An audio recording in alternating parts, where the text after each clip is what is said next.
datanya ternyata memang berhasil melampaui di atas 5%, Pak. Artinya ada faktor-faktor kunci apa lagi, Pak, yang menyebabkan pertumbuhan ekonomi Ya, kita membaik jika dibandingkan dengan negara-negara tetangga. Seperti misalnya tadi Malaysia dan Singapura bahkan berada di bawah Indonesia, Pak. Ini menarik, Pak. ya saya kira kalau selama ini beberapa negara ASEAN tadi yang Singapura, Malaysia rata-rata memang di bawah pertumbuhan ekonomi kita. Namun kalau kita lihat beberapa data yang kemarin sudah disampaikan oleh BPS maupun Pak Menko dan para menteri terkait, sebenarnya sangat mengkonfirmasi, terutama kalau kita lihat dua komponen utama pertumbuhan kita yang terkait dengan konsumsi dan investasi atau PMTB.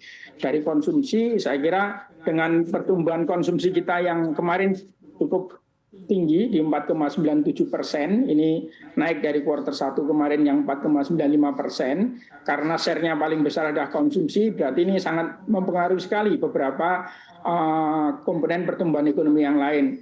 Beberapa angka yang bisa kita lihat, saya kira dari indeks penjualan eceran real, kemarin juga masih tumbuh di 1,19%. Kemudian impor barang konsumsi yang juga tumbuh di atas 7%, kemarin tumbuh 7,6%. Dan yang paling kita lihat kemarin, indikator yang bisa meyakinkan kita bahwa transaksi untuk mendorong konsumsi ini masih terus berjalan. Kita lihat kemarin transaksi uang elektronik, baik melalui uang elektronik, kartu kredit, debit, dan sebagainya, ini tumbuh cukup tinggi di 6,26% selama kuartal 2 kemarin. Dan yang lebih mendukung lagi adalah BPS mulai mendapatkan data untuk mencatat transaksi online, baik melalui marketplace maupun e-retail, dan ternyata ini cukup tinggi, tumbuhnya sekitar 7,55% Q2Q-nya. Jadi saya kira catatan-catatan ini yang mengkonfirmasi bahwa memang konsumsi tumbuh cukup baik di 4,97%. Nah, dari sisi investasi, saya kira Pak Menteri Investasi beberapa kali sudah menyampaikan capaian realisasi investasi di kuartal 2 kemarin sangat bagus, terutama untuk realisasi PMA PMDN kita. Kemarin double digit tumbuhnya dibandingkan tahun lalu, 11,51%, sehingga ini mendorong betul komponen PMTB investasi karena realisasi PMA PMDN kuartal 2 yang sangat baik. Demikian juga kalau kita lihat indikator yang lain, misalkan belanja modal dari pemerintah yang dari APBN itu naiknya juga sangat tinggi, 30,37%. Sehingga ini yang betul-betul juga mendorong komponen PMTB kita bisa tumbuh di angka 6,99%. Hal yang lain yang salah satu indikator juga impor barang modal, ini juga dalam beberapa bulan ini tumbuh cukup tinggi, dan kemarin di kuartal 2 tumbuhnya 31,90%. Jadi kalau kita lihat angka-angkanya, ini mengkonfirmasi sebenarnya dari dua komponen utama, konsumsi dan investasi, ini memang tumbuh cukup baik. Itulah yang mendorong, karena ini share-nya ke PDB kita lebih dari 83%, sehingga kalau kita lihat dengan dua komponen ini tumbuh cukup baik, maka kemarin PDB kita bisa tumbuh di 5,12%.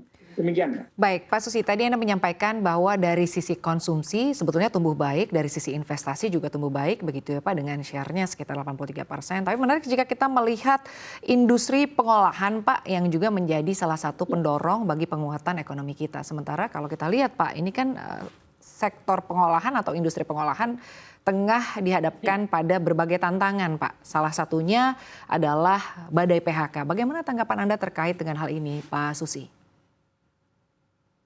Ya, memang kalau kita lihat PDB kita dari sisi lapangan usaha yang secara sektoral, share yang paling besar masih sekitar di industri pengolahan manufaktur, itu 18-19%. Dan kita lihat kemarin tumbuhnya secara angka cukup tinggi di 5,68%. Ini lebih tinggi dari kuartal yang lalu yang hanya sekitar 4,5%. Nah, kalau kita lihat beberapa angka-angka yang bisa kita gambarkan untuk kondisi industri manufaktur kita, memang di beberapa bulan kemarin PMI ada di bawah 50, artinya tidak di level ekspansi, namun kemarin sudah mulai di 49,2 dua sudah mendekati 50 dan beberapa indikator yang lain yang justru bisa kita lihat sehingga kalau kita lihat secara keseluruhan sebenarnya PMI dari Bank Indonesia sendiri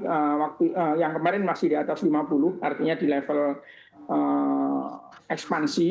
Kemudian utilisasi dari industri sendiri kemarin juga tercatat cukup baik. Kita lihat meningkat dari 73,2 ke 73,5% untuk penggunaan kapasitas industri dari industri manufaktur kita. Salah satu yang bisa kita catat juga dari penjualan listrik untuk segmen industri ini juga kemarin meningkat di 8,55%. Jadi sebenarnya secara angka industri manufaktur masih terus bergerak.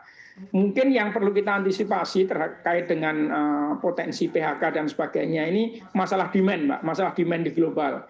Kita lihat industri-industri yang marketnya di pasar internasional pasti semuanya mengalami tantangan yang cukup berat mengingat masih terjadinya perang dagang, kebijakan tarif dari Amerika dan sebagainya. Jadi kalau dari sisi angka-angka di kuartal 2 saya kira masih cukup baik untuk industri pengolahan, namun memang antisipasi kita justru dari faktor demand globalnya yang nanti kita harus hati-hati karena kondisi global yang masih seperti ini yang di luar kontrol kita, sehingga beberapa industri yang selama ini memang orientasinya ke ekspor, khususnya yang ke Amerika, beberapa industri besar, TPT, pakaian jadi, footwear dan sebagainya, aparel, saya kira ini yang harus jadi perhatian pemerintah. Dan saya kira pemerintah sudah menyiapkan banyak sekali skema stimulus ekonomi untuk di semester 2. Kemarin Pak Menko dan Bu Menteri Keuangan bersama menteri yang lain yang bertanggung jawab di masing-masing sektor teknis sudah menyampaikan apa saja kira-kira rencana stimulus ekonomi pemerintah di semester 2 yang kita targetkan harus bisa lebih tinggi lagi daripada di semester 1 kemarin yang mencapai 4,99%.